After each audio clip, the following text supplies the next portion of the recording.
This is going to be a very quick podcast. We're going to dab on some haters. We're going to do some, what do you call this dance move? This one right here? Me out. You're grossing me out. It's Wii U? No, what is it called? Did you say the Wii U? I don't know. What is it? This is the Wii U. Do you remember those old commercials where it'd be the two nice-looking Japanese men and they would go to the houses of other people and they'd say, racistly, by the way, we would like to play. Yeah, I do remember that. It would sound really racist. It was like middle-aged Asian men going door to door. Yeah, exactly. Which, when you think about it, if a middle-aged Asian man came up to your door and said, we would like to play, like, that's my breakaway pants would come off right now. Dude. I'd be ready. Come over. Why do you think I wear breakaway pants? Because you're ready to go. That's absolutely, at all times, you're dude. Lubed up. You are not the only one who would like to play. We would like to play too. Yeah, dude, and then they run away. But that wasn't Southern justice accurate, because I feel like in the South, if any minority walks up to a door and is selling you something, I feel like you just need to be careful. The minority needs to be careful? Yes, they need to be careful. Let's be clear here. I feel like they need to be careful depending on the state and city they're in. So, like, I'm pretty sure... That's some fine water right now. Pretty sure that was recorded in the northern United States is all I'm saying. I like that. I like what you're saying right now. Or just in China. I'm saying the entire southern half of the United States is racist. You heard it here. We're closing it out. That's the end of the podcast. Awesome. Thanks, guys. What the heck? What a tangent to start on. By the way, if you're from the South, I don't actually believe that of you, but you have a bad reputation. You fought a whole war to defend slavery, so you got a little ways to go here, my friends. You're going a ways back right now, aren't you? You really got a grudge against the South. You're like, no, guys, I don't actually think that. Remember the Civil War, though? Yeah, I don't actually think that, but you remember the Union? Yeah. Remember the Confederacy? Look, I'm not saying anything here. I'm just saying something. Remember the Yankees? Yeah, that's us, dude. Yeah, whatever. We own New York. Dude. Enjoy that. Dab on the haters. The South is the hater. Did you just watch Lincoln or something, dude? What happened? That is the longest movie of all time. It is long. It's good, though, dude. It's real good. Is it good? It's good, dude. We've got some stories here today. Why don't you just throw your arm up, dude? Because I'm excited. We've got some stories here today. If you hate Captain Marvel, you are a troll. Leave a like in the comments, dude. Right now. Now, please leave a like right now because you hate racism. You hate racism and sexism. Okay, good. Because you love Captain Marvel. It is your favorite Marvel movie. No, dude, she's the worst, dude. Okay, I am sure that despite me going out of my way to defend Jane Foster Thor, someone's going to be like, I can't believe these guys don't actually love Captain Marvel, blah, blah, blah, blah, blah. Here's the thing. The movie's not that well written. No, dude, okay, no, my problem with the movie, and listen, I got nothing against, like, I really liked Sam Jackson in the movie, except for his eye thing. That was hideous. That made no sense to me. We're not going to say how, but the way they show him getting his eye patch. Terrible. Very silly. But Brie Larson, for me, is just the worst, man. I don't like her. She's very unlikable. Yeah, and her acting was very... It honestly, and this is... I don't mean to be going back to her past, but who is it? Kristen, the main actor in Twilight. Do you know who I'm talking about? Robert Pattinson? No. The woman. Oh. You know who I'm talking about? Yeah. It's like Kristen something. I do. She cheated on Robert Pattinson. Sure. Yeah, That's what I know her by. Disgusting. She cheated on my boy Batman. Adulterer, dude. Yeah, dude. Scarlet letter on your chest right now. Let's go. Yeah, you're labeled. And she reminds me a lot of like how her Kristen Stewart. I thought of it, by the way. Tell them I thought of it. I didn't look it up. You thought of it, dude. That was so good. Didn't even look it up, man. Can we point out, by the way, before we go any further, that this is in regards to an Indiewire report. Of course. About Marvel's Black Widow writer, Jacques. I don't know if it's Jacques or Jack. I thought it was Jacques because it's spelled J-A-C, so I think it's Jack. A female writer. I'm probably going to get some crap for identifying you. But it is a female writer, Jack Schaefer. Correct. Responding to the Captain Marvel trolls. Now, here's the thing I'd like to say. Good writer, actually, in some regards, because she is not the main writer on Captain Marvel. She worked on it. Okay. She wasn't credited.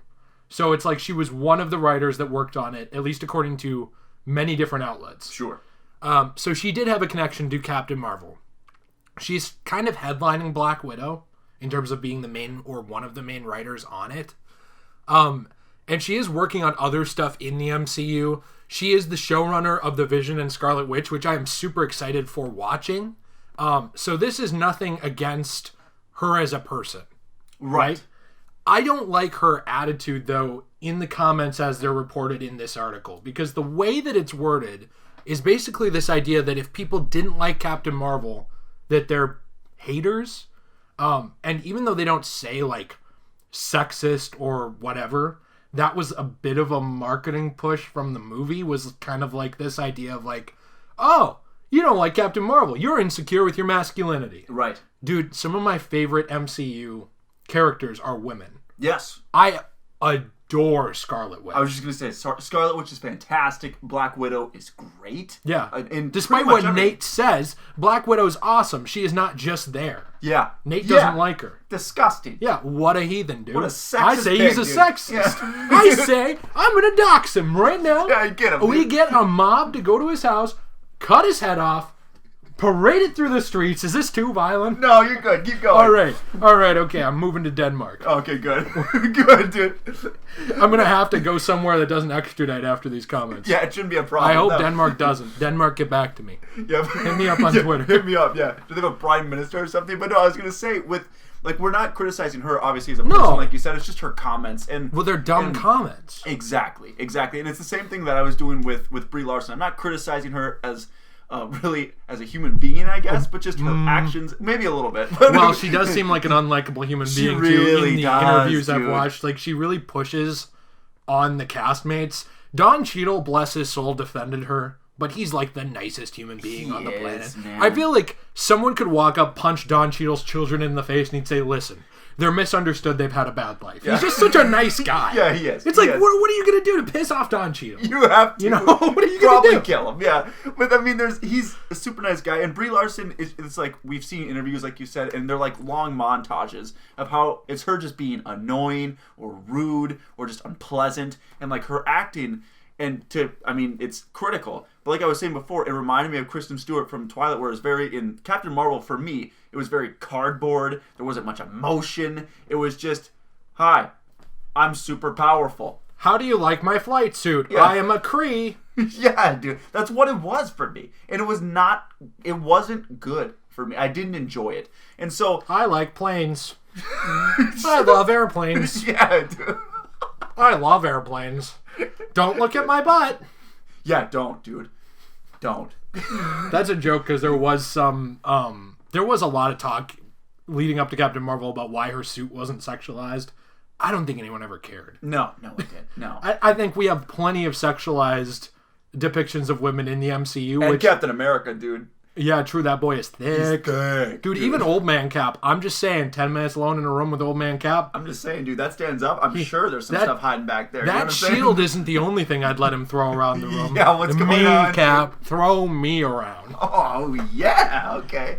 But I agree with you here, because, like, some of these comments, too, before we go too far, are Jacques Schaefer saying things like about how she doesn't want to give her energy, and I will quote this. She said, when people react with hate, it saddens me, which you pointed out to me when we were talking about this before the podcast. That makes sense. You spent hundreds, thousands of hours, sometimes probably more than thousands of hours, depending on how long this has been in production, right, on a movie. And people didn't like it. That sucks. Well, guess what? That's probably how Zack Snyder felt when people didn't like Batman vs. Superman or Man most of Steel. Filmmakers. When things don't go well and you get critics, they're obviously defensive of their work because they put their heart and soul into it. Yeah, it's dude. Not uncommon. No, it's not. Video game makers are the same way. Yeah, writers are the same way of books. It sucks. You worked hard. Here's the problem. Welcome to the world. Just because you put your whole heart and soul into something doesn't mean it's good. No. Or that there won't be critics. Great stuff has critics. Yeah. It's just, people don't like Quentin Tarantino. There's people who do not like any of Quentin Tarantino's movies. Yeah. It doesn't. You don't see him coming out and just going nuts. I mean, he's kind of nuts, but he's he's great. Though. I think he's very passionate. I think he's been pushed really hard. I agree. In interviews. Like, people try to make him mad. I love Quentin Tarantino. I'm just saying, I love him too. He's a little crazy at times. I would be afraid to interview him. Yes, because I feel like he's so defensive because he's been just shat on over and over. Well, and I heard like an interview recently. Not to get too off track. No, but I heard an interview with Jamie Foxx, who was talking about working with him. Yeah, and it was like he's like, listen. Quentin really, like, he writes his characters, he knows what they're supposed to do, how they're supposed to say it, and, like, you act the way that he wants you to act. He's like a dictator on set, which people love, because it's like, this is what I want, do it. It's like, oh, okay, great. That's what some actors love that. Some don't. Some want to be their own thing. Like, Christian Bale wouldn't like that. No, probably not. Because he wants to have some ownership, at least from what we've seen over characters he plays. Right. And Marvel has gone back and forth to tie that back too on that, because like there are a lot of improvised things in Marvel which they allow RDJ or Tom Holland or these other actors to do, and I think that most of all almost is what you see in Brie Larson. Is like, it feels so cardboard. It doesn't feel like she has any ownership of her character. No, it doesn't feel like her at all. It feels like Brie Larson as a person is very divorced from Brie Larson, the character she's playing. And that's the thing, like, I've seen her in different roles, like, for instance, in King Kong, I didn't mind her in King Kong. I liked her. Yeah, I think she was good. There's been, I'm sure, other stuff that she's great in. Captain Marvel, and, like, then the interviews where it was just her being annoying, or is that a personal attack or something? Like, that stuff makes you not like her, and then I went into the movie already kind of knowing some of that stuff, and then the movie just put it over the top for me. But, like, this isn't just bashing on, Brie Larson. It's just, it's going on what this writer said, and it's basically, if people don't like my stuff, they're trolls. Yeah, and because they're haters. She says I'm not interested in the loud sour grapes of voices too, which is like not a very good way to create anything. No. So if every time you and I do something, this is a tiny scale of what a filmmaker does, right? We release a video, let's say it's a Let's Play. A lot of that's already made for us because someone made the video game, right? We have to play it, not make complete jackasses of ourselves, not say something incredibly stupid to the point where it's like, oh, yikes, everyone hates us from something we said, which, if you're not a terrible person, isn't very hard to do. No. We need to make sure the audio is balanced. We need to make sure the footage is done correctly and synced up. We need to do all that stuff. And then be somewhat entertaining. If we are not any of those things, and someone says, hey, and they're not being a jerk. They're like, hey, I couldn't hear the game. And we're like, well, listen here, troll. We put hours into this Let's Play, and we can hear the game. So how about you go and eat a bag of dates? Yeah, dude. It's like, what are we accomplishing here? We're just telling you, like, F off because we put time into this, and I don't like your face because you don't like what I did. Bang. Yeah. That's 100% what it is. Wow, so now my product is worse going forward because I can't listen. Well, here's the thing, too, is some of the criticism, sure, there was a little bit of a campaign on Rotten Tomatoes to get that score down. That's fine by me. I don't care. You can do what you want. It's a little silly, but like, whatever. Do what you want. It doesn't matter. If the product's good, it's good. And it's going to make money anyway. Right. It's got the Marvel name on it. It made $1 billion. Yeah. That's all they got to do now. I know, and it did well. It made $1 billion at the box office. And it's like, with this, there are genuine, real fans of Captain Marvel that are potentially giving you criticism of what they saw on the screen. Mm-hmm. If you don't listen to that at all and don't input that into and you just say they're all haters or all trolls or all sour grapes or whatever you want to say, you're not going to improve, and you're actually going to bother genuine fans that are just like, hey, no, I just didn't like this. It's not like, no, I hate Brie Larson. It's more of like, no, I just didn't like how you did this with the character. Yep. Like, that wasn't loyal to who Captain Marvel is. Can you please keep that in mind in Captain Marvel 2 or in Avengers blah. And then that actually impacts the character, impacts the quality, and makes films better. That's how, like you were saying earlier before we got on the podcast, like if they didn't take criticism in with like Iron Man 2 or Incredible Hulk or even Thor 2, which going back, we don't hate those movies. No, I like them better than Captain Marvel. Yeah, 100%. I know that is controversial in and of itself, but I do. I love some of the imagery in Captain Marvel. I just think it's a very shallow, not very good story. Agreed, 100%. And it's not great acting from the main character. No, it's great acting from Sam Jackson, and then I forget his name sometimes and I feel bad about it, but the guy who plays Phil Coulson does a good job, but his CGI looks weird. It does look weird. Very distracting. There's just like a lot of distracting, weird stuff in Captain Marvel. It feels very shoehorned. It feels like it's trying to be a spiritual successor to Captain America 1, in a way, of like, let's go back in time to this different time period. And they really pushed this 90s angle of it in the marketing, with like Blockbuster and stuff, but they didn't really go anywhere with that. It didn't feel very much like it was in the 90s other than a couple of references. And it could have been a really cool period piece. Like, you can feel the way, however you want about Captain America. I think he might have the strongest trilogy in the MCU because none of them are bad and none of them are just okay. The worst one's Cap 1, and it's still a very good movie. I think until Spider-Man 3 comes out, and if that's anywhere near the first two, then he'll be it. He'll have the top one. But, I mean, it's still, those three are fantastic. Yeah. And, but it's a good period piece is all I was going to say. Absolutely. That, because I keep, like, losing my train of thought, but that was what I was going to say. It's like, you can think what you want about the movie. It's really cool set pieces, really cool period piece. Does a lot of cool historical fiction with, like, science fiction and World War II, combining those elements together. That gave the movie a lot of charm. Right. Yeah, absolutely. And like I said, I'm not saying it's a terrible movie. I'm saying for the MCU standard, what we've seen, it's at the bottom for me. Yeah, it's my least favorite. It's not a good movie for the MCU standard. No. But if it wasn't in the MCU, it wasn't connected to Marvel at all, I would think it's okay. It's a passable, it's fine. Passable superhero movie, It's kind of like what I say about the Phantom Menace. Okay. I don't think the Phantom Menace that's a bad comparison. In terms of like, okay, I know, but I mean like it's bad when you're comparing Phantom Menace to something. Yeah. I think Phantom Menace, if it had nothing to do with Star Wars at all, right? I think people would think it's an okay, forgettable science fiction movie. That's fair because it's connected to, no matter what people's tastes are, objectively one of the best written science fiction original trilogies. I'm just talking 4, 5, 6 of all time. No matter what you think about before, after that, spin-offs, whatever, everyone can agree that 4, 5, and 6 are very well written movies because it's tied to that. And it was the 4th Star Wars to be released, and it followed up on Return of the Jedi years later after all this hype building up. A masterpiece. People hated it. Yeah. It sucked because it couldn't be held up to that standard. And for people, like, if someone criticized that and said, hey, look, this does not stand up to this standard, and you just say, well, F off, buddy, you're a troll. I don't really get what you're getting out of that. Like, it's a bad attitude. No. And especially when this is the person in charge of Black Widow, when this is the person in charge of Scarlet, of WandaVision. Like, that's just not a good sign to me. Like, I'm not saying those things are going to be bad because this person does have a good writing background. I just think it's sad to see a bad attitude like this from someone so successful. Right. Because that means that I don't want to say you've lucked into your success, but in a way it feels like maybe you did because you can't listen to anyone. Yeah. And then, I mean, not being able to take criticism and then grow from it, it's going to be...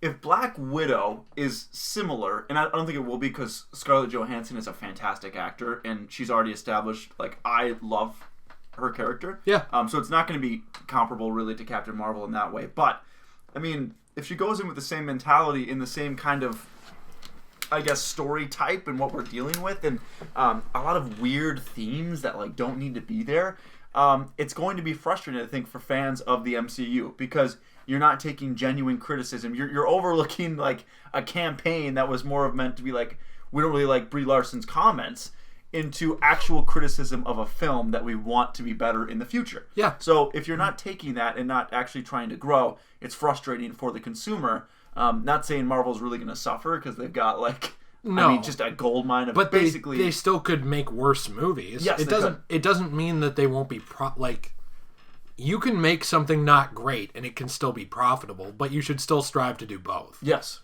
Because you should care about the art of making it, and you should care about what it makes. You can't have one without the other.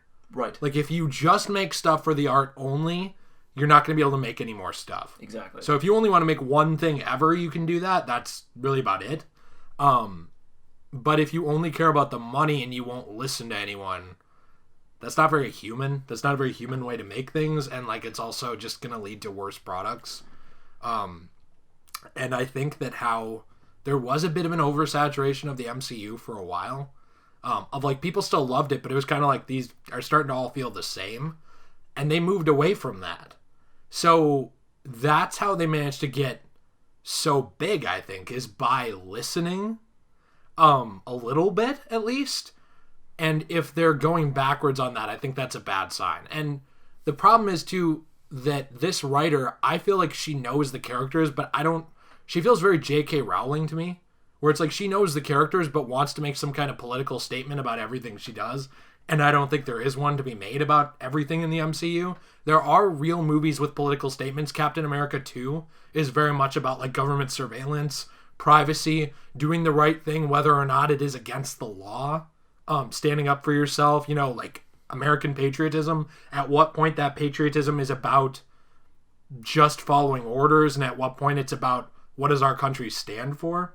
Like that movie did a lot of political statements without being really in your face. Right. But like even some of the other comments from this writer of saying things like when she was talking about Captain Marvel, she said, I would like to see alternatives to violence in superhero movies, which by the way, I don't know what you're going to do. Are you going to have a superhero politician who stands around all day in Congress and just says mean words occasionally to get their point across? Or like, how are you going to move completely away from violence in a superhero movie that's grounded in it? These are characters based on mythology of gods generally. Like they are archetypes based on ancient gods and like heroes from ancient times, which have always had violence, at least somewhat rooted in it. Yeah, when you have Doctor Strange and like Dick Cheney's role and like from Vice and have him like doing debates and stuff, there's also violence in most movies that have a political message. Get Out is full of violence. It's a very political movie. People love Get Out. Nobody would like, I like Get Out, but wish it wasn't violent. Yeah. No one says that. You know what I mean? And violence is a reality. Like I get her, like her objective is obvious. I think her objective is like we should not promote violence. Like violence shouldn't be a thing that we're promoting all the time. At the same time, like even looking at Captain Marvel, like she says, that's one of the reasons I love Captain Marvel. It's all about inner power and stuff.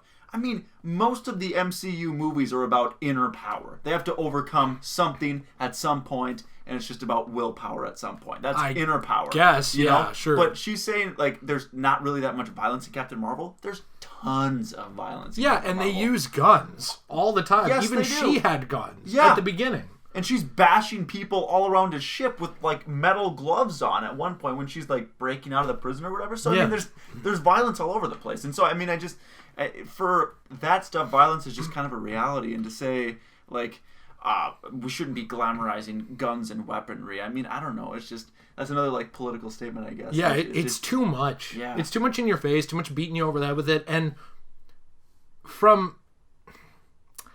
if you are to take what a lot of these people say, like these political messages, which are mostly, no matter what you believe, most of the time these Hollywood messages are overly SJW, overly liberalistic, to the point where actual people who are very hardcore liberals are like, enough, stop! Yeah. Like, I'm tired of this. Go away. Yeah. There were people on both sides of the Colin Kaepernick thing who were both Democrat and Republican saying, like, I don't care. Yeah. Stop. And no matter where you fall on that, people are tired of it. Yes. There's a lot of people that are just sick of it. Like, not that your movie can't have a point, but it's like, these are people who preach about things like, and I'm not saying that she did this in any of these comments because she didn't, but a lot of these writers are people who preach about things like white privilege and like all the bad that our country does and all, you know what I mean? It just goes on and on. And it's like, okay, well, listen, you are working in an industry where the only reason you have so much pull is because of white privilege, first off, if you want to go there, So it's like, so who are you to make comments like that for a lot of these writers? And second off, the reason that Hollywood is so profitable, in a lot of ways, is violence. Yeah. Like, they capitalize on violence all the time. All the time. So it's like, so who are you to make a violent movie and then preach about how violence is bad? You're a hypocrite. Yeah. You are a hypocrite. Don't make these movies then. If you think that we should not be promoting violence or having violence in these movies, don't make them. Right. I'm not saying you make bad movies. I like these movies. I'm just saying it's hypocritical. Well, yeah, and like you said about like messages and stuff, the whole point of film and cinema is to be kind of an escape tool for people to escape everyday lives in like the news and getting all this information thrown at them all the time. So to go to a movie and to have these things thrown at them so blatantly. In every movie. In every movie. Where, like you said, in like Captain America 2, where it's just kind of like a really great story that pulls you in. It's fantastic. And it's just light themes here and there that you can see that are pulled from everyday life, but it's not punching you in the face for 2 hours. Where a film like that, where it's just consistently, it's like, I feel like I just watched this at home on the news, like some of this stuff, dude? Yeah. Like you're getting this stuff thrown at you so frequently. Yeah. Like the whole point of paying $10 to $15 to go see a movie is to get away from that and go watch superheroes beat other villains up and do cool things and escape from the real world for a while, Yeah. So, and especially even more comments too of like when she talks about we need to see women, we need to see people of color, we need nuanced experiences, and we need to see different perspectives on screen. Sure. Yeah. Yeah, that's probably something that we should have always seen in a way. Not everybody should be 25-year-old white guy who has, 12 side hoes and like has billions of dollars and whatever. However, one of the, I would argue the best developed character in the entire MC universe is a white guy in his late 30s to mid 50s by the end of the MCU, RDJ's, Tony Stark, who has billions of dollars and a ton of women always around him until he starts to grow as a person, move away from that lifestyle. That doesn't mean that you can't make good characters out of that. It also doesn't mean you should only see that, but you should be creating stories based on the merit of the story and getting the person for that's the best. I wouldn't want to see a white kid play Static Shock. It's not who he is. Right. Like, I'm sorry. Static Shock did have a lot of good political messages in it. It did have a lot of really interesting, like, especially for a cartoon, dichotomies about racial violence, but it was also a fun show about a superhero. That's why people were there. Right. They were there for Static and his characterization, Virgil Hawkins, and like how great he was in the cartoon, and the surrounding characters and the themes and stuff like that, was built out around those characters. So I guess kind of the point I want to get back to with that is you can have these messages. You can. That should never be the only focus of your movie, though. Because if you slam home a focus like that, like let's say Black Panther, right? The themes that it was able to get across, and some people think it was super preachy. I don't think it was super preachy. I thought it was good. I don't think it's the best thing Marvel's done, but I thought it was really good. Something like that, it's built out around T'Challa being a good character. Yes. Just quality character development. That started in Civil War. Yeah. Like, they built that character up, and we got to see T'Challa grow, and it was really good character development, and it was a quality movie. Like you said, it wasn't my favorite Marvel movie, but it was really good, though. Yeah. It was fantastic. I really enjoyed watching it. And the themes of the Captain America movies, they're built up around Steve Rogers, who he is becoming over the course of the movies. Right. They are not just about those themes. If you just make a movie about themes, it's a hollow movie. And I think that's kind of why Captain Marvel, at least to you and me, in a lot of ways felt kind of dead. It felt like the themes of it were the focus and not the characters. I don't remember anybody from that movie other than her and Sam Jackson and Coulson. And the cat. Yeah, I remember the cat, but I don't even remember the name of her pilot friend because she's just there. I don't remember the name of the kid. She's just there. I don't remember the name of the villain, who was Jude Law. Great actor. I don't remember the name of the Skrulls. No. Honestly, I don't. I thought they were neat because I like Skrulls. That's it. I don't know. It's just like these attitudes are how you end up making a hollow product. And I think that I don't want to say our society because it's not really our society, but it is in a way, should move away from being so damn preachy all the time and move more towards humanizing characters and making characters good. And then moving out towards like, what do you want, your movie to do? Like you need to have these human characters and human elements of a story before you can get at all preachy about anything. Otherwise, no one's going to care. Like, you could do the themes of Captain America 2, but if you did it with like an awful character in an awful movie, I don't care. It's just what it is. So I don't know. I don't have anything more angry to say about this. It just pissed me off. I thought it was a bad attitude, especially from someone who's such a high-profile writer. Really disappointing. J.K. Rowling 2.0. Yikes, dude. Yeah. So no, 100%. I think it wasn't really supposed to be a Captain Marvel review, but it kind of was that way, you know? It was a little bit. Which is fine. Like, we never really talked about it. But it was I don't know, like you said, it was comments that we, like, no one else in the MCU has really ever said. Like, they've all seemed to grow from stuff. So it's just kind of like, why? You know, like, sure, there were people that didn't like the movie. Okay, well, then make a better one next time. Yeah, make a better one. Or, you know what? Or if they really are people that just don't like a woman being a superhero, which there are some. Yeah. I'm not saying that doesn't exist. Fine. Yeah, don't listen to those people. That doesn't mean you don't listen to anyone. And it wasn't even really that. It was because people loved Wonder Woman. It was just Brie Larson came off as very unlikable in some things. So it hurt the movie. It probably would have made more money than it did. It made $1 billion.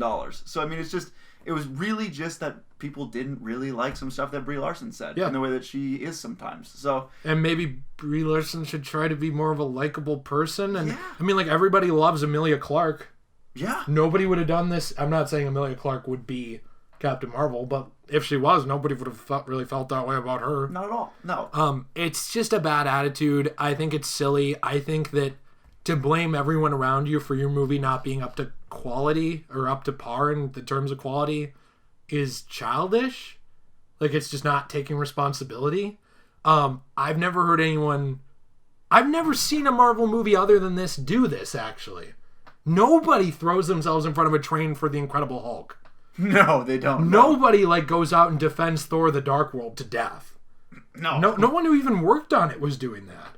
So it just seems like overly defensive. It seems like you're not secure with what you made, or with your message or whatever.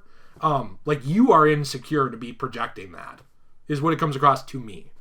But again, I don't have any money. I'm not a film writer, so I doubt she cares what I say, because I'm a sour grape voice. That's right, dude. Shut your mouth, man. Well, I can't even have an opinion. Sicko, dude. I'm a man. Yeah, dude. Get your privilege out of here. But I want to move out of this story because I could talk about it for an hour and I'd just say the same things over and over. Right. I wanted to move into game news. Ooh. Because EA hates the Nintendo Switch, says Shigeru Miyamoto is an idiot, and they want to kill him. They didn't say any of this, by the way. I'm just kidding. So EA... And then they put his name on a loot box and sold millions Absolutely. of them. The loot box was shaped like a, what do you call it? Like a tombstone. Yeah, it was, It said, open this, Miyamoto. It was a tombstone with his name and a middle finger engraved on it. Dude. So in all seriousness, EA... I don't think they dislike the Switch, really. But they came across with this mightier than thou attitude of like, listen, we put our games places people want to play. And it felt really weird to me. I'm clicking around to actually open up the link to this, because this is from an article from Game Informer. It's actually from July 31st, so I understand we are a few days behind on talking about this. It's a slow news week. Yeah, it is. Real slow. To the point where you have to complain about Captain Marvel for half an hour. Yeah, we did. To pad out your podcast. We really did, yeah. Yeah, absolutely. We're making a new podcast, the Captain Marvel Sucks podcast. Yeah, dude. Every week, we're talking about one new reason why Captain Marvel sucks. We're going to dissect 5 minutes, do an hour and a half podcast on that 5 minutes. And it's going to be great. Subscribe. If you see that clock in the background, that clock called me misogynist. This is reason number 12 why Captain Marvel sucks. Yeah, dude, it was We're just going to make things up. I really appreciated it.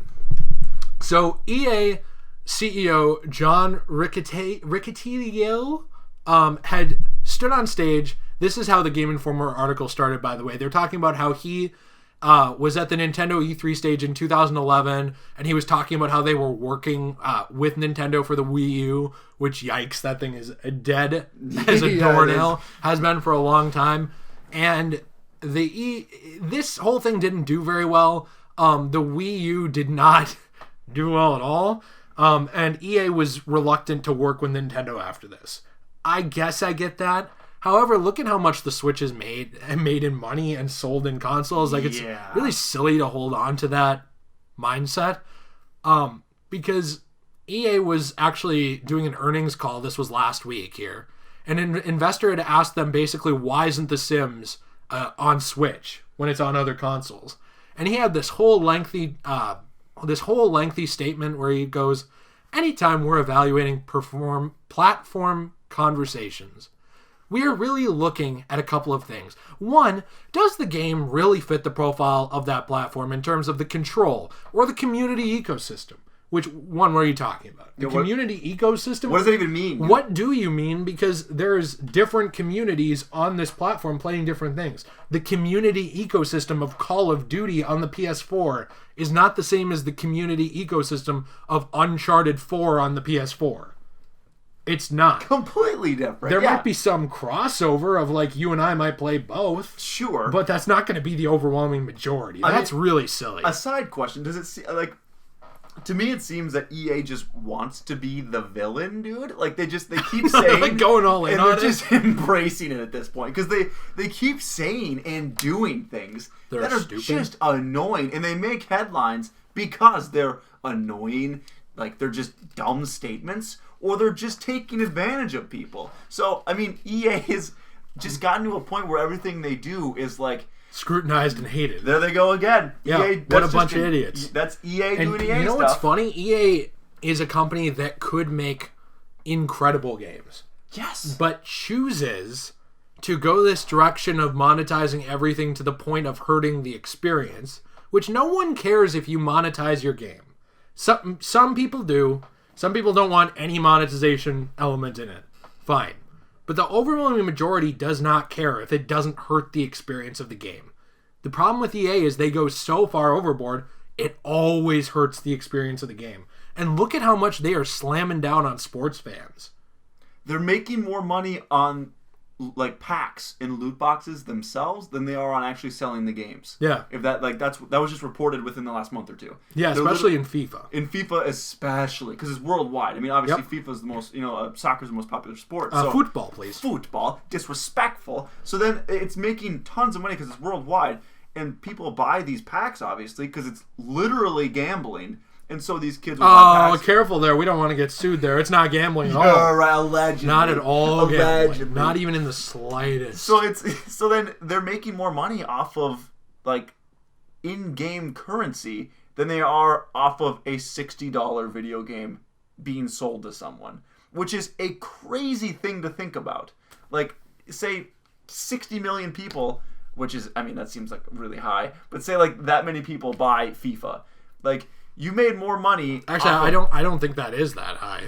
Really? Keep talking. Yeah, but no, it seems like no, it is. Where like say that many people bought the game, they spent more than $60 on average on packs than the game. I mean, really. I mean, I'm not really making a ton of sense, but you get what I mean. No. I do. I mean, like, so something too is that FIFA 19 suffered because of some of their business practices, but FIFA 18 in the first week sold almost 6 million units. So over the lifetime of these games, that's not... I don't know about 60 million. Yeah, 60 million's high. I am saying, like, they sell millions and millions and millions and millions of units. Right.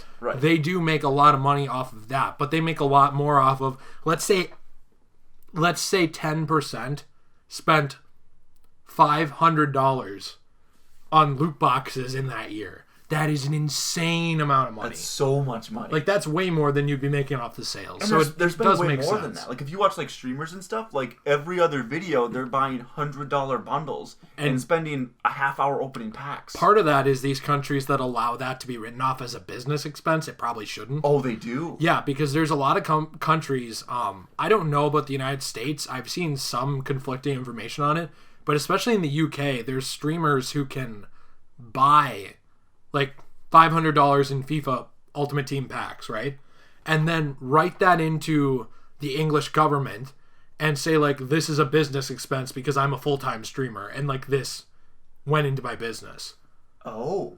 That probably shouldn't be... You probably shouldn't be able to do that because it's an unnecessary business expense. It's interesting, because you don't have to buy those. No, you don't. For your business. It's not like I am a business that sells... I'm trying to think of something here. Hamburgers. So I need to buy 500 cows today and slaughter them, right? It's not like that. Right. It's like, I play FIFA. I'm going to buy all these packs and write it off. Right. Yeah. You don't have to. But that has helped them. Because that gives them free publicity for those packs. Because people, like kids especially, see, oh man, he opened it up and he got Ronaldo Vigavalli. from Viga Volley. I don't know. That sounds like an Assassin's Creed character. I don't know dude. football people, dude. Not a big fan. You got Ronaldo Vigavalli from the United States Alps team. I want that guy, man. And they'll go out and buy that. They'll buy a bunch of packs because they saw that streamer did good and they want that thing. It's advertising technically, yeah. And that's like after the fact that the streamer just spent $500 on packs. That's a good point. On their own. Yeah. And just because they get that money back from the government doesn't mean EA gives it back to the government. It means the government gives you a tax refund for that much money, and EA got that money from you. You just got it back from the government. EA still got all that money. So that's a double win for them. That's great for them. Well, and to even go back to your point, too, like, with them making all of that money, they should be able to put that back into their games. And make some of it. Or at least some of it. And make crazy video games that are just, mind-blowing. You would think. With but the why budget, would you put it back in your game if you could pocket all of it? And, yeah, because they don't... There are... And tons of people know this, too, that, like, really, when you get a new, like, say, NHL 20 or Madden 20... Really, for the most part, you're just getting updated rosters and, like, some touch-ups to game modes. Really. You're not getting a brand new video game. You're getting a template with a few differences in that template. So, really, they're not even putting in time to say, like, for example, compared to a God of War or a Uncharted, where, sure, they have templates, but, like, the new God of War basically was a brand new video game. Yeah, totally ground up, rebuilt. It's not even the same combat as 3 or 2 or 1. No, and, like, but EA isn't doing that, and they're charging still $60 every year for essentially the same game. Yeah. And that's, not to... We're just ragging on people today. But, really, it is. Well, that's what we do. It's a good time. And what else are we going to do? Not much, dude. We can't make anything, so we're going to take everybody down a peg who can. Dude, yeah, that's how we do things. We're haters, we're sour grapes. I've got 2 sour grapes right here. Yeah, dude. Yeah, they're nice. Anyways, so... One of them's my Adam's apple. You figure out the other one. Oh, I got confused, dude. But no, it's stuff like that where, they genuinely... It's frustrating because they could make incredible video games. They could. Like Star Wars Battlefront. The first one, with all the money that they made, that game should have been crazy. Or 2 should have been even better. It should have been... And 2 has finally become a good game, and no one cares. Yeah. Because it just took so long. It took way too long. And they had also said, too... that do we think the community playing on that platform, and they're not saying the Switch, but they're talking, hypothetically or rhetorically or whatever, and they're talking about the Switch, do we think the community playing on that platform would appreciate the game to go there, or would they prefer to play it somewhere else? Because they were talking about how other people, they were implying that basically people who have a Switch have these other consoles or PC or whatever. One, that's not entirely true, like you pointed out. Because if I buy my kid a Switch, it doesn't mean I also bought him an Xbox One, a PS4, and a PC. Maybe I just bought him a Switch. That's all he's got. And 2, like I pointed out to you, Saints Row the Third just got ported to the Switch, and it's selling. People are buying old ports. Doom 1 got ported to the Switch, and it's selling. And Probably they don't well. And they don't run perfectly. They don't. They are inferior ports because the thing doesn't have the power for, 60 FPS on everything. Right. That's the tech. It's still selling. You're an idiot. That's what are you talking And about? he's the CEO. Even if the game was not as good, if it was the worst on Switch out of any platform, but still really fun, there's plenty of people who would buy it just to play it on the go, because they don't want to lug around their laptop with them everywhere. If they have a gaming laptop, they can't lug around their gaming desktop everywhere. That's really annoying. You can't bring it on a plane. You can't. It's literally a good chunk of Nintendo Switch consumers. It's portable. It's portable. Like Yeah. you said, there's kids that game on the way to school. There's traveling adults who are, like, say they're traveling for work, doing a lot of, like, back and forth overseas or something. Yeah. Long 10-hour airplane Yeah, ride. they have a 10-hour flight, and then they get there, and they're going to be busy for the next 30 hours, like with business meetings. They're not going to hook the Switch up to the TV in the hotel room. They're going to play it on the plane. That's right. That's the time they have. That's the niche you're dealing with. So to say, like, well, I don't know. I feel like they've also all got PS4s, or they also all have Xboxes or something. Like, you're not understanding the market, and you're just saying things to say them. Yeah. It doesn't make sense. The only thing that he said that made sense was basically that because The Sims has a huge library of user-generated content that users have made too, that he thought maybe the online infrastructure of the Switch couldn't handle all that. Okay, fine, the Switch isn't a perfect online infrastructure. Okay. That doesn't mean the base game couldn't work on your system. You know? Yeah, right. It doesn't mean that at all. Like, I don't know. So I'm going to take something like, we talk about Arkham all the time. I'm going to take Arkham Origins, for example. Let's say Arkham Origins was going to be put on the Switch, right? Let's say that the online for Arkham Origins wouldn't work. So there wasn't going to be a multiplayer. There's still people that would buy it to portably play Arkham Origins, the story mode. Yeah. They would buy it. So for That's you to most just say, of the game. Yeah, for you to say this one element, the user-generated content, not working, or maybe not working, which, by the way, if you're a game developer and your company's worth billions and you can't figure out how to make that work, you suck. So, first off, that's on you. You're an idiot. Right. But second off, let's say that couldn't all work. The game still could work. It's just a dumb statement. That's it. That's all I've got. You're an idiot. That's it, yeah. I mean, really, in summary, yeah.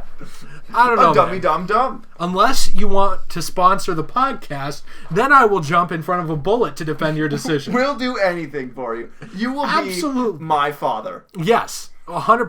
CEO Andrew Wilson, here's all I'm saying. Maybe we take a paternity test. Maybe I get a little bit of my own Arby's sauce in that paternity test, you know what I'm saying. It turns out we're related. Yeah. Maybe I love you now, and you've made no bad decisions ever in your life. Now, the last story that I had before we just recap our weeks, of course, is WB Games Montreal is apparently, maybe sort of, who knows if it's actually happening, working on a DC Comics video game. We've heard this a trillion times, back and forth. We don't know if it's the case. I like Arkham Origins. I really enjoy that game. I get some people don't. There were idiots in the comments, and I'm actually calling you an idiot, saying that Arkham Origins wasn't canon when Sefton Hill has gone on record saying it is canon, so you're an idiot. But anyway, people don't like this game. I get it. I enjoy it. Whatever. They made Matter of Family. I think everybody enjoyed that for the most part, because that's the add-on to Arkham Knight. One of them. Yes. One of the story add-ons. So they have done some good stuff, debatably, because I get it's not everyone's cup of tea compared to the primary series of Arkham. Sure. I think it's good, though. Anyway, this news had come on Twitter because Sarah Longthorne, who I don't actually know who Sarah Longthorne is, and I feel bad for it because that's not really part of the story, and I'm buying time as I look it up. She's a narrative designer at Sumo Digital Limited in Nottingham, who worked on Love Island, the game. She had posted on Twitter a tweet thread that said, here's a fun thing, whatever project you're working on or planning to work on, just for yourself, tell me the genre and the theme and your biggest inspiration. And Osama Drama, who apparently works at WB Games Montreal, had responded, redacted, DC franchise redacted. Sorry, sad face. So he basically said we're working on a DC franchise thing. Didn't say it was Batman. I don't think even if it was that he could, because that would immediately give away that it was another Arkham, right? Because it's WB Games Montreal. Right. I don't really know if it is Arkham. It could very easily be that they're trying to move in a different direction with that universe or with doing something else. Just saying it's a DC game doesn't mean anything, really. I don't really know what to say about it. I mean, no, dude, we have been speculating about a new Arkham game for, realistically, probably at least 3 years. Probably since Knight was announced. Pretty much, dude. Or earlier, because we knew Knight was coming out, and we were like, okay, so now what is WB Games Montreal working on? There's been so many rumored games. And remember, after stories. Arkham City came out, you and I were talking about how there was all this stuff about a Superman game from Rocksteady. Yeah, never happened. They put Metropolis references in there. There's a voicemail from Lex Luthor in Arkham Knight.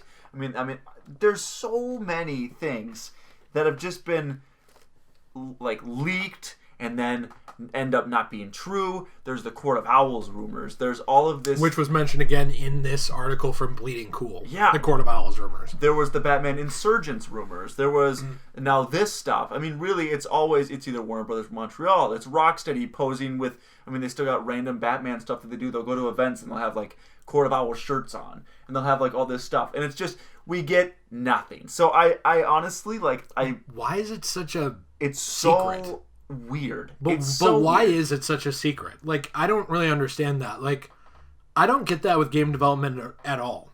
So, I'm looking at something like Skyrim, right? So, Elder Scrolls. Does anyone assume that there will never be another Elder Scrolls game? Anyone in the world. With how popular it is, the fact that your mom's toaster oven can run Skyrim now, it's been ported to so many things. Right. The fact that Todd Howard made a joke about Skyrim being ported to smart refrigerators at the last E3. Right. Like, no one thinks there's not going to be another Elder Scrolls. Why is it a secret of like what Bethesda's working on? Why is it a secret of what Rocksteady or WB Games Montreal is working on? Unless, and I know they don't, but like unless you think it's going to be bad, which I'm sure they don't think, or you don't have faith in your product, I understand not announcing it in R&D phase where it's like nothing, because it could get canned, then you look bad. Why now? You know, why do these companies feel like they have to hide everything for so long? Because the speculation building up almost makes people more mad when it doesn't happen. Well, I wonder, so just speculating, I wonder, because with the other games, with Asylum, how long do we wait from Asylum to City? Wasn't it like 4 years or so? Yeah, 3 or 4. Okay. And then from City to Night, how long was that? I think that was a couple years too. I mean, but two or three. Origins was in the middle. Right. So okay. So yeah, even there was a filler. Yeah. So I mean, it was probably every 2 or 3 years really when it was City, Origins, Night. So I mean, realistically, we should have had a game by now if we were going by that timeline. But Night was kind of like the end of it, is what it seemed like. Yeah, or at the very least, the end of the Batman Joker storyline that we knew. Yeah. So we don't know if there's more to the Batman storyline or mythos or whatever, or any other character taking over that mantle. But it was the end of that era, right? And that's why I'm wondering if, with that being said, if the wait has been so long. Because they knew that a PS5 and a new console was on the horizon. So they waited so long. And so, I mean, and they're kind of just feeling it out. They're feeling out the new consoles, seeing how things are going. This is purely speculation. I have no idea. But that's the only, for us to constantly be getting teased with stuff like this, it's hard not to think that they're working on something. That something's in the works. And that the reason it's taking so long is linked to new consoles a year from now. But you know what I don't get? Why couldn't you have done that if you want to wait for that, right? Would you assume, and we're assuming here, wouldn't you assume that the Batman Arkham Knight DLC was profitable? Yeah. Oh, yeah. So why wouldn't you do more with something like that? Why wouldn't you do another Matter of Family or, you know, like that style of thing, or like Cold Heart style thing like from Origins? Why wouldn't you do more like that, or even more challenge maps? I'm not saying that's a good thing, or like expanding Gotham a little bit. Like maybe, what if they had done like a DLC that's 5 to 10 hours long? That's a long time. Let's say 5 hours long, and it has a couple of villains in it, and it's set on like an abandoned Arkham Asylum. You could do something like that, sell it as either a standalone game for, you know, $20, $25. People would buy it. Or you can buy it discounted as like an add-on to Arkham Knight. Why wouldn't you keep doing stuff like that? Like, why have they left it alone for so long? Because it's still obviously got a huge community. People are still people are literally begging for another Batman game. Yeah. And so, I mean, it's pretty consistent. There's a huge community for it to this day, as there should be. It was a fantastic series. And I want to continue, you want to continue, and we just want something. And it's want something good. Yeah. And we know they'd make something good. Right. And it's not to be like a baby about it, you know, but it's like we've been getting constant stuff about it. It's hard to get excited about it. Well, it's getting annoying. It is. It's hard to get excited about when it's like DC franchise, sorry. And it's like, well, you know, like I'm really excited. I love this stuff. I put hundreds of hours into these games, and so it's hard to get pumped about comments like this because it's like, well, sure, like I guess. Yeah, like, and one, what if it gets canceled? One, what if it's not Batman? What if it's not in the same universe? Yeah, like I don't know. And I think you and I would take anything set in the Arkham universe. I'd take a Green Lantern game set in the Arkham universe right now. I don't care. I'll take anything. I'd take a Superman game set in the Green Lantern universe, set in the Ryan Reynolds Green Lantern movie universe. Yeah, dude. Set in the Arkham universe. I'd take anything you're gonna make good set in that continuity with the same level of detail. It's just stop teasing it if you're not gonna do anything. And another thing, games developers, stop acting like everything's a secret. You don't run Area 51. All right? Like, it's not that big of a deal. Which we will be storming. Absolutely not. Please don't kill me. I support our U.S. government. No, you don't. 100% I do. Good for you, man. Yeah, I have an American flag in the background. They can't see it because it's a podcast. But Area 51, dude? We'll talk. Okay, cool. Well, okay, here's my question. Are the aliens hot? If there's some hot, if there's some sexy alien girls like that need liberating, okay. I'm telling you, I got one very poor heterosexual mid-20-year-old man that is willing to die for you. Dude, you just checked all alien boxes, dude. 100%. You are the bachelor for those aliens. Definitely. Dude. But in conclusion with the Arkham thing, I don't know why I'm a politician saying in conclusion. In conclusion. With your hand gestures too. I'm not excited either. Yeah, because we don't know anything about it. We are excited. Could just not happen. We're just not excited about the post, really. Yeah, exactly. If it's true, obviously we're excited. But it's like at this point, it's like we're numb to being excited. Yeah, just stop teasing it if you're not going to do anything. And if you're not going to say anything, stop teasing it. Yeah, it hurts too much. Just stop. Yeah. Yikes. Anyway, 100%. It hurts. I do want to recap our weeks super quick. Yes. Did you do anything fun this last week or watch anything really fun? I was going to say, so today actually, one of my friends, we were buying college textbooks and kind of getting ready for school starting up this fall. Oh, that's right. You're not quite done. No. You have one semester, right? No, I'm starting a master's program. Oh, man, you're going to be more educated than me. Yeah, dude, what's 100%, up, dude? That means you're smarter. Yup. That's how it works. Yup, dude. And then, so we were talking, and he started watching The Boys on Amazon. I don't know if Is that good? It's fantastic. So I watched the first episode. He's on episode 6, so he's neck deep in the show. But it's basically if the Justice League was a bunch of dicks, dude. Yeah, that's what it looked like. It's really. Isn't Carl Urban one of the cops on that? I'm not sure who that is. The main cop who played Dredd in Dredd. Maybe. Still no idea. Okay, he also played. Did you see the Star Trek movies ever? The new ones with Chris Pine? No. Okay, well, we're going to move on. Okay. You're not cultured, you're swine. No, let's move on, anyway. No, but it's amazing. So it's basically if they were like a bunch of adult, like they really had no morals, and it was kind of like from like the civilian's point of view of like the collateral damage of what superheroes can do. Yeah. And then like how that affects... Are they still kind of good guys? No, they're not. So they're basically supervillains.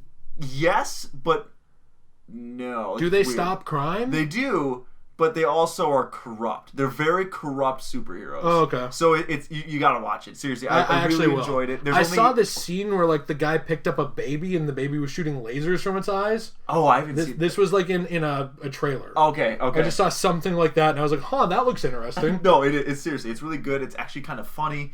And it's got a really interesting first episode, and there's only 8 of them, so you'll fly through it.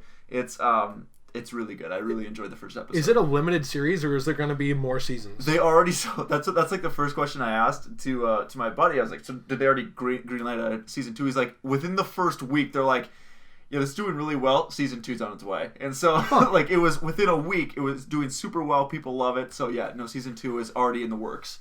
Did you watch any movies this last week that were really good or anything? You saw Once Upon a Time in Hollywood. I'm going to see it tomorrow. Yes. By the time this goes up, I'll have seen it, obviously. I really liked it. I'm excited for it. I really liked it. I love Tarantino movies, like we talked about before. I love that crazy guy. He's great. He's a genius. He writes, just really good characters, great dialogue.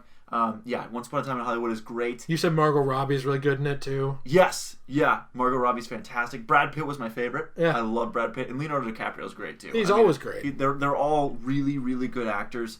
And so I really enjoyed it. I was just thinking about, I saw like a picture of the whole cast was at a press conference thing, and they were taking a picture. You know, Lena Dunham or whatever her name is. She's briefly in the movie, and she's trying to kiss Brad Pitt. And I've never seen the man look more uncomfortable in his entire life, dude. He's just looking weird, man. He's probably just unhappy to be in the same room. Yeah. Yeah. And Leonardo DiCaprio's in the background, too, just looking real uncomfortable as well. So they're both just, like, really weirded out at the same time. It's a great picture. That's really funny. But yeah, that's kind of what, as far as, like, media, that's what I've kind of been consuming lately. I'm trying to think. Oh, so this last week, I got back into Supernatural. Okay. I'm loving it. But there's stuff that's so dumb in it. So, like, so the show is ending. Do you know anything about Supernatural? Not really. It's a story of Sam and Dean Winchester. They're two brothers who basically hit the road. Their dad was ex-military. It's a world where everything is real. So, like, monsters are real. Like, shapeshifters, demons. Everything is real, but nobody believes in it. Except for hunters, which are, like, people who hunt this shit down and kill it. So that's what the show is about without going into any kind of major spoilers for later seasons. It starts to involve other things too, like even something like pagan gods. It's like, if those people worshipped a pagan god, there is some creature out there that does that shit, or some version of it, and it's probably corrupt as all hell, and it exists in the 21st century.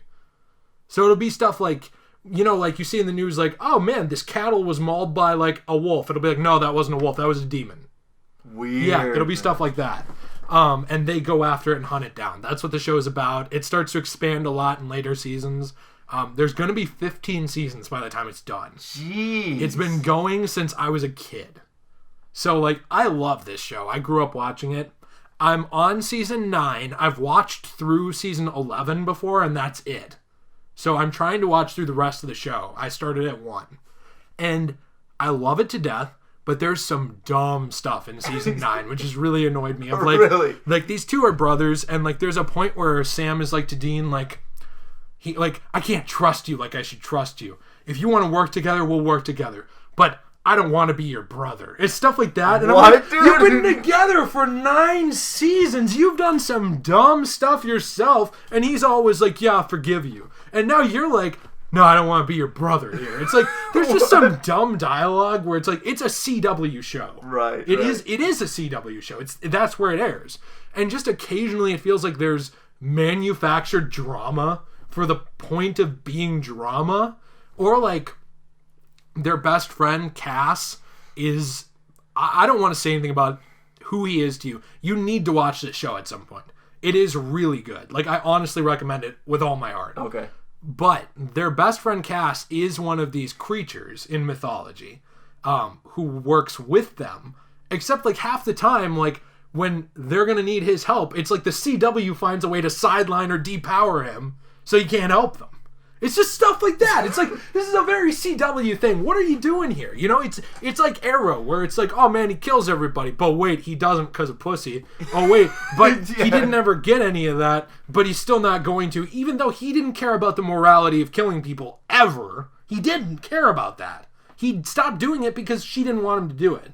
And then they're just like, well, we might as well stick with that because it made him more sympathetic. It's just, the CW is so infamous for like creating these storylines and then dropping them right away, or like creating something with great potential and then dropping the ball on it and then lucking into something else that's amazing and then effing up with it later. It's like, what are you doing? Yeah, I don't know. Man. It's just frustrating. Yeah, like I've said a million times, I love season 1 and 2 of Arrow, and then it just really dives down, you know? And So, Supernatural's back and forth. Seasons 1 through 5 are perfection in every way.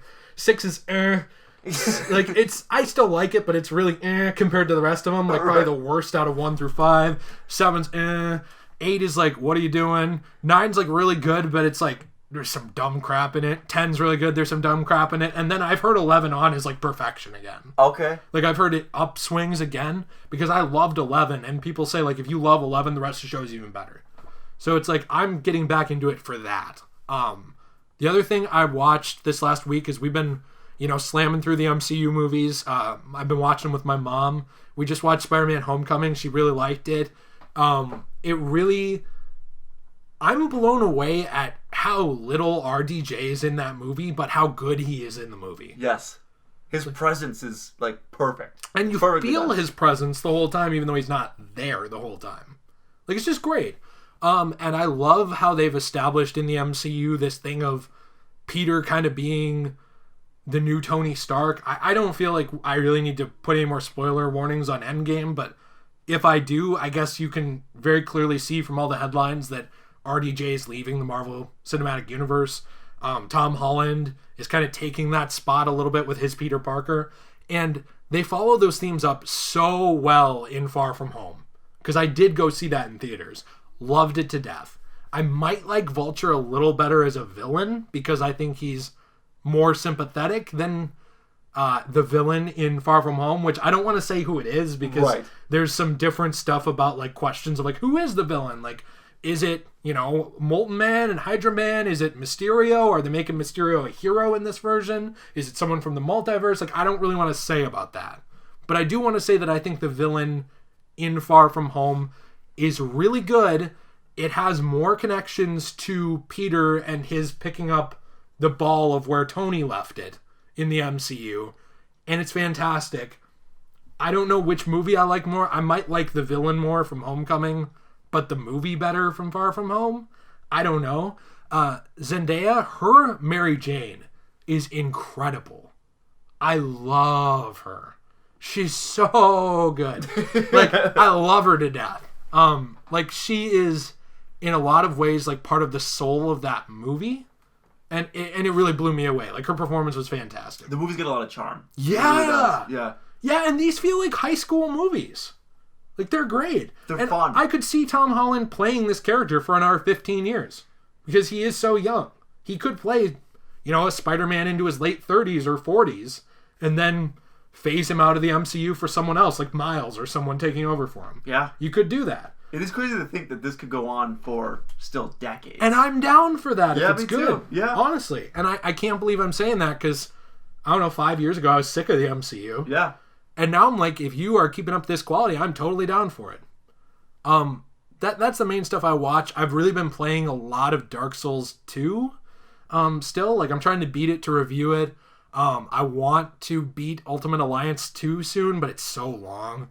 And I started over Pokemon Crystal. Okay. So that's fun. But I haven't really gotten anywhere in it. I'm on the first gym. So I'm like an hour into the game. Have you played anything recently that's different? I tapped back into Arkham Knight, actually. I never bought the season pass. So there was a lot of content that I never played. Oh, wow. Did you never play Season of Infamy before? No, I did. It was mainly challenge maps that I've never touched. Okay. So I went and got the season pass, and I've started playing through those and just getting the best scores that I can on all the challenge maps and stuff. So right now I'm working through the combat, and really, it's cool because it's one of my favorite games of all time, and it's like I've got new content to play. Yeah, that is cool. Never touched. So and it's not even really on purpose. No, it's just kind of you just didn't really get to it. No, buy it, and now you're getting to it. I was like, I don't want to spend $15 more.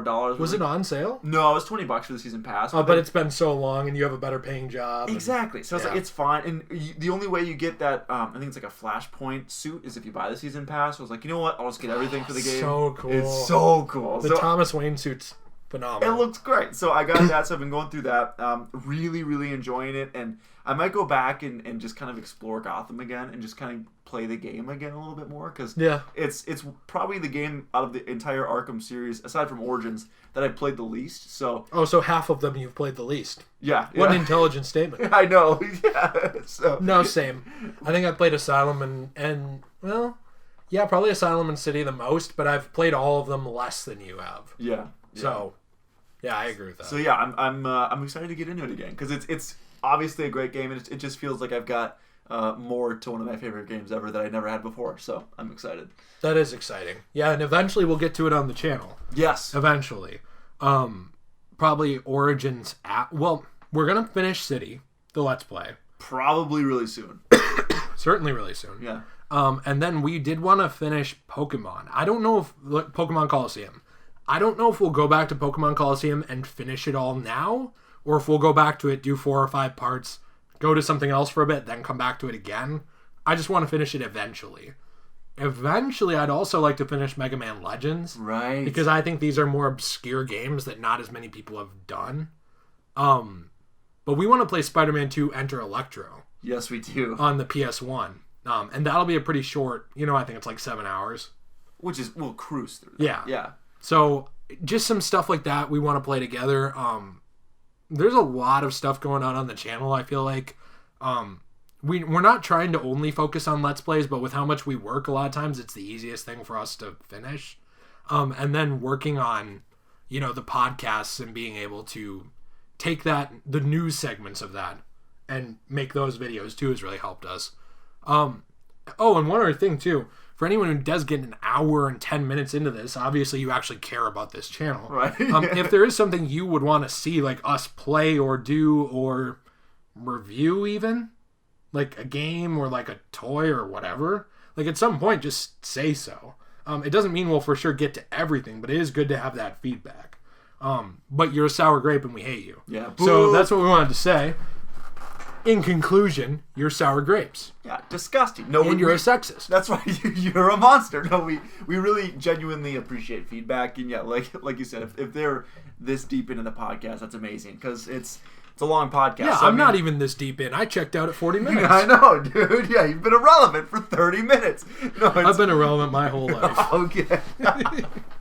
No, but it's we really, really appreciate feedback and just like you said, if someone if you're looking for us to review or just talk about something that we didn't touch on that's happened recently, like we definitely will get to it. But I'm gonna keep my hands to myself and not touch it. No, because I don't want to get in trouble. No, I get that. Not after last time. Yeah, you got a lot of HR files, dude. If you know what I mean. 100%. Yeah. So, guys, let us know in the comments down below if you have anything like that. We hope you enjoyed the podcast today. We would like to thank our sponsor,